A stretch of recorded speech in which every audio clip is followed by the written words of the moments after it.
Salute, this is Jeff. This is David. We're playing Dark Souls 2. That's not my hat. I'm sorry. Oh. That was I tricked you. Thank you, Ocelot. I've got my hands in gun formation. Oh, hello there. This I don't know if you can, I don't know if that plays, but Probably not. I'm finger shooting you. Your finger shoot me. There you go. We're heading off to the Huntsman's Copse today. There it is. Which, well, after we talk to Licia, spend a few thousand souls, or if you murdered her, I guess you could get in for free. I figured that was the case, but I wasn't sure. It is the case if you're that kind of person. And who knows, you know. Maybe you are. If you're doing a speed run, it is certainly faster. But this is not a speed run, no. This is just a humble SL1 guide plus additional stuff. Right. The Copse is not my favorite area. It's a little, I actually find it's a little boring, but it's okay. It's still well designed. There's different places you can go, different things you can shoot, like the ground, which doesn't take damage. Right. That'd be kind of weird if it did. Yes, actually, that'd be kind of awesome. I always envisioned a boss that isn't a level. So, like, you have the health bar the entire level because you're just like, maybe it's so massive, or like Eldritch Horror style kind of thing. Right. So, like, the entire level is going around doing damage to it in various parts of it. Anyways, hasn't actually ever happened as far as I know, but in my head, that's awesome. Anyways. Right. The closest we've gotten is Shadow of the Clock. Yeah, that's true. I mean, there's plenty of video games where you're inside big, organic monster, but not that particular. Right. That particular twist. By coming down here, we can pick up a Ricard's Rapier. Yay! Yeah, or Rapier, or whatever how it is. Ricard. Ricard Rapier. Yes, that one. So you can't even use it two-handed. Whoa! What? We'll speed up to the next part because it's boring. I do a lot of shooting people with the crossbow at super high speed, so it sounds hilarious. That does sound pretty fun. You can get a free bandit's knife if you go down there. Other than that, it's not really much exciting going on. Is the bandit's knife worth it? No, it is not. Okay. The dagger is basically an end-level weapon, end-game weapon, because of how much fantastic damage it does on backstabs. Right. It is useful all the way to the end. You'll be one-shotting guys for a very long time. That's pretty awesome. For instance, these guys. I hate these guys. Silly little scythe guys. When they do their double hit, is a perfect opportunity to oh my god, shank them to death. That is so much damage. Yep. I just thought I'd put a few more in there because I do enjoy back-shanking them. I just didn't know. It's a very satisfying back shank. That's the backstab animation for large enemies. Right. You kick them down first. Yes, it is nice that there's a slight different. Lots of little details. Those little details are always nice. Right. So, anyways, we'll eventually come to the boss we're going to fight, which is probably the best designed boss in the game, and one of the best fights. This and after going through them over and over, making these videos, this one is incredibly frustrating to fight normally. Right. Fortunately, we don't have to do it normally. There's a locked door there. We're going to go grab the key real fast. Most of this area will be for, like, the next boss, but just for this sake, we're just going to come down here real fast and get the key, because that bonfire is the one we're going to be running to the boss from. Oh, really? Yes. Huh. I used the one under the bridge. So. Yeah, the difference is negligible. This one I find maybe just a little bit faster because you just fall down. Huh. Fall down and run across. Either one will work. Right. This is just the one I prefer. Like, it's no big deal. Plus, going into this cave right here, we'll get another one of our in-game weapons. Really? The fantastic magical mace. Huh. Magic mace is right here in this cave at the Copse. Yeah. You get one for free. Upgrade that. It is fantastic. You can two-hand it, so it makes for the highest damage, highest poise-breaking weapon that you can use SL1. Huh. It outclasses the broadsword and the reinforced club, I do believe, in damage and also stun sort of poise-breaking. So it'll stun a whole lot of people real fast. Nice. Also, when you're two-handing it, it has a better moveset. It still has a weird sort of range. Like, the mace is pretty close range. You're not... It's a little bit closer than you even think.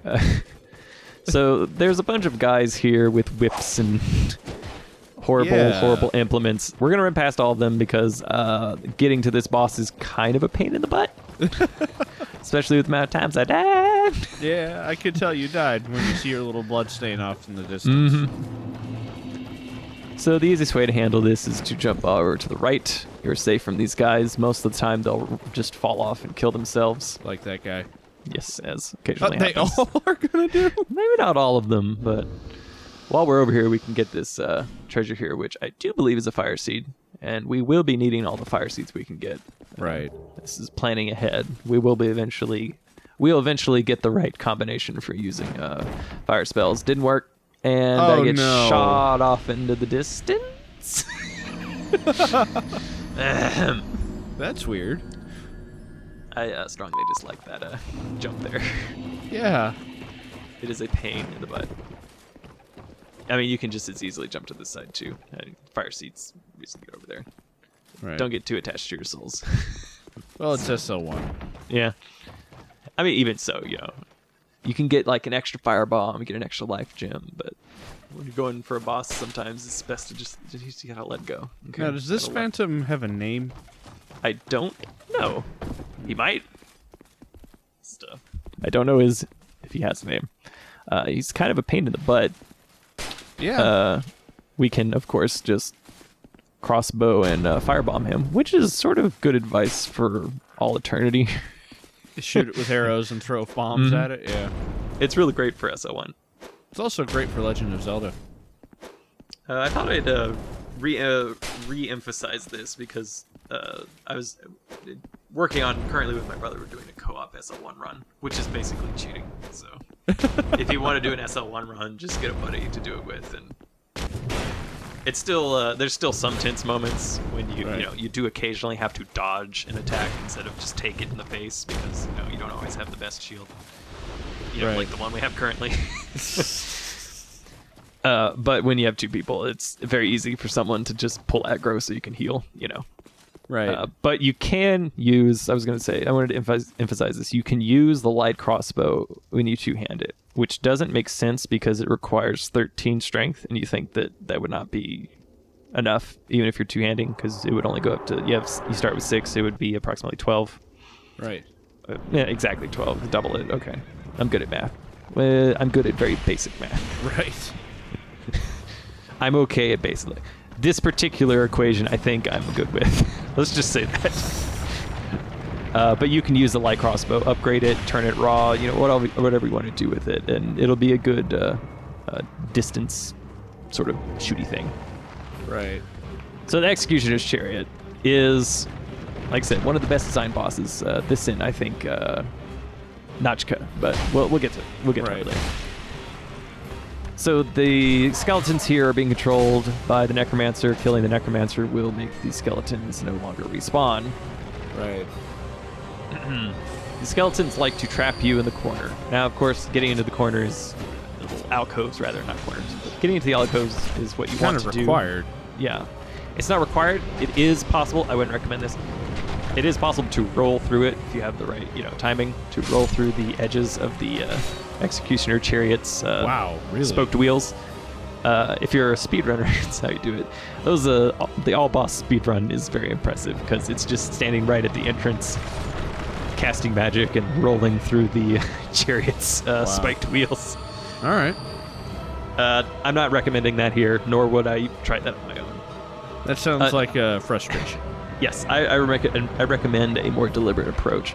We're actually going to destroy the second set of skeletons in Necromancer, although for this particular cheese-tastic strategy it's not wholly necessary, but it's still recommended.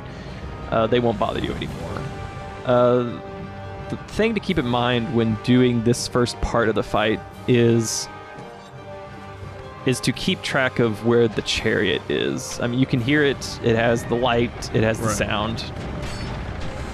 Obviously, you don't want to get stuck in the road when it comes by, but you don't want to go to the alcove early because you'll get swarmed, which is just bad. You'll get poise broken, and then it's fine. You'll get poise broken, and you'll just get chopped to death by all the skeletons, which means you can't overcommit like this.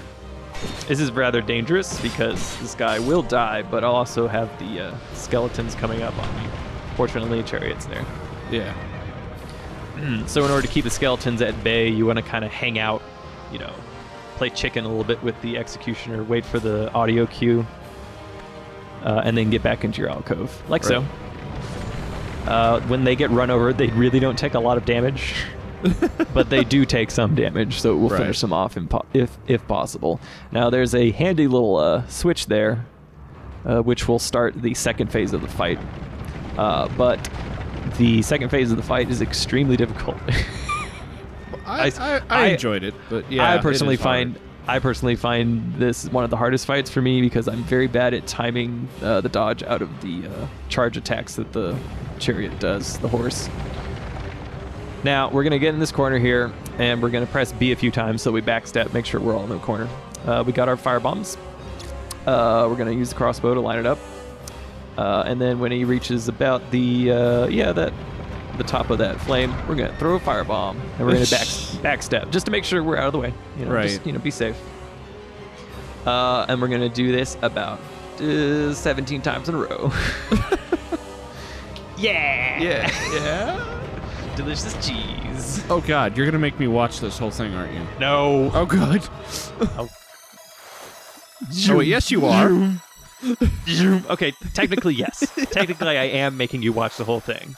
But we have the sort of Circus Calliope version of the music going in the background. That sounds really weird. Okay, so when he comes down to about 15-20% of his health left, I think that's you'll notice that the chariot no longer comes by. Huh.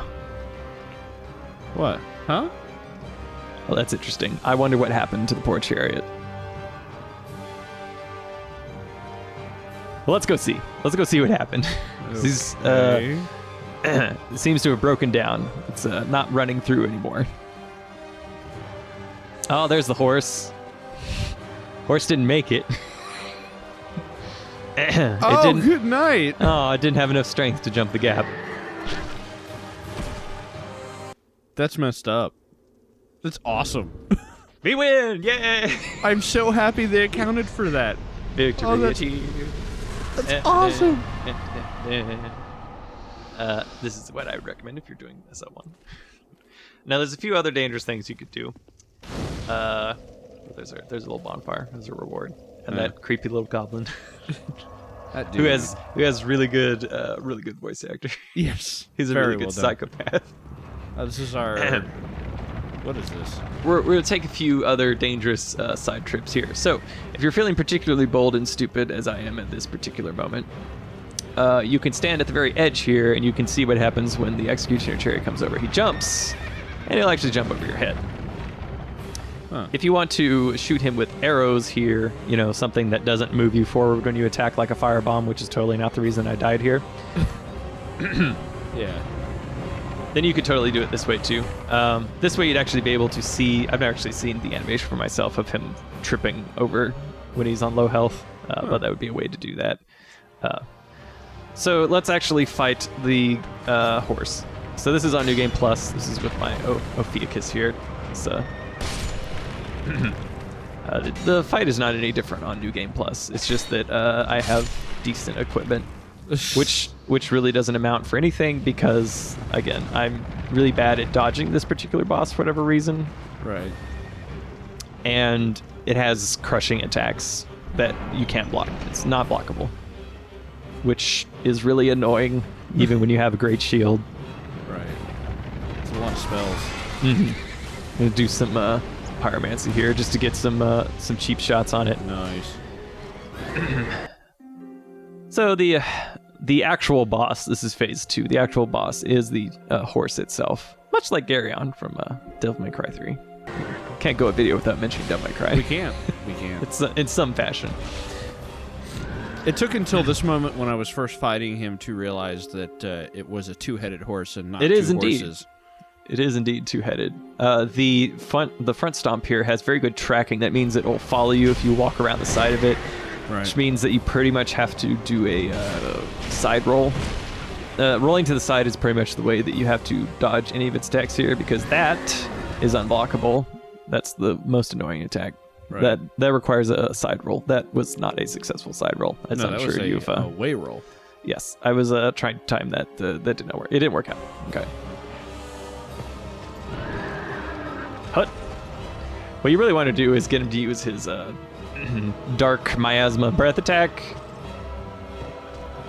That's look. I'll get it eventually. Okay. That was just poor camera. Okay.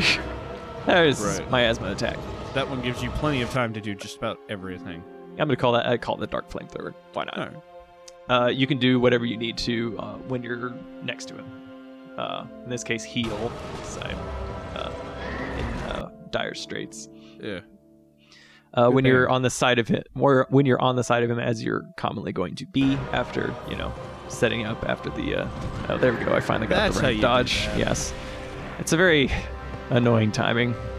I should probably just watch this and. Yep. There Roll. it is. Okay. Ahem. That's how it's supposed to be done. I am still not great at it. Also, the back kick is unblockable, the front charge is unblockable, the stomp is unblockable. So, it's lots of things that can knock you flat on your butt. Or So just why kill you don't- outright. Why do you even have a shield equipped? It's like a safety blanket. That's why I use Havel's shield. Got it. It is possible, I think, to block... Oh, no, that's a wall. Yeah, that's That a wall. is a wall. And behind me is a pit. Is it possible to get him to jump into the pit? I don't think so.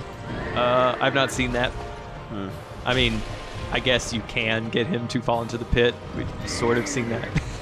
Yeah, it's true. Those are all of his attacks, though. Overall, it's a very well-designed fight. I think that having a bunch of unblockable attacks like that is actually highly annoying, but overall, it's very unique. Just the two different Right. sides of the fight. Having to stay mobile in the first part in order to avoid getting just ganked by all the skellies. Hey. I know, dodged that's it. I'm surprised myself. Oh, good. Plenty of time to attack the haunches. Oh, hey, he's doing it did again. twice. What Nice. luck. Except you didn't attack the second time. Yeah. I was feeling a little nervous with that wall right there. I didn't want to get stuck. Right. I can understand. Oh, hey. Aha! Well done. I'm not super terrible. No, I got hit by this guy a fair amount, so I was just wearing significantly heavier armor than this. Yeah. Well, I mean, this is Vengarl. Vengarl set is pretty Oh, good that's armor. Vengarl. Okay. Yeah. I mean, I do have my fancy witch hat on, but... Right. And so passes Garyon. I mean, the Executioner's Chariot. yeah, who knows? Maybe that is the name of the horse. I'm gonna pretend. It's Garyon. That's where you get a Chloranthy Ring +2 if you're on New Game Plus, in case you're wondering. Oh, If really? you want one of those, so that would be the reason to go back there if you're interested. or you can, of course, use a aesthetic. I wonder if you can get it with the aesthetic. I'm gonna say that that's probably true. I don't know why you would do that. Use Punish the yourself bonfire that way. aesthetic at the bonfire after. Actually, that would be fine, because if you just do the slightly cheesier way, it's no harder depending on whatever New Game Plus you're on. So Right. +7, +10, whatever. You can still sit in the corner and just put a nice little layer of Velveeta cheese right on top. Right. Delicious cheese. Cheese and bosses.